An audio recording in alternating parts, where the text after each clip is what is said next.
23日下午2時至3時，上水及北角發生2宗墮樓案。下午2時18分，彩園路2號彩蒲苑保安報案，指發現一名女子倒臥大廈對開，人員趕抵證實41歲姓楊女事主已經死亡，相信她由上址住所單位墮下。警方沒有檢獲遺書。據悉事主有精神病記錄。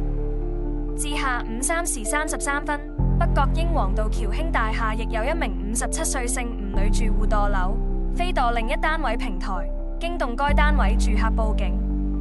警方有檢獲遺書，正調查事件。2宗案件稍後均會驗屍確定死因。今日23日下午2時至3時，上水及北角發生2宗墮樓案。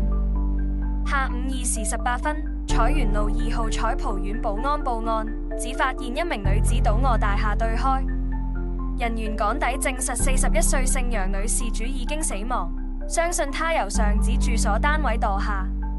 警方沒有檢獲遺書。據悉事主有精神病記錄。至下午3時33分，北角英皇道僑興大廈亦有一名57歲姓吳女住戶墮樓，飛墮另一單位平台，驚動該單位住客報警。警方有檢獲遺書，正調查事件。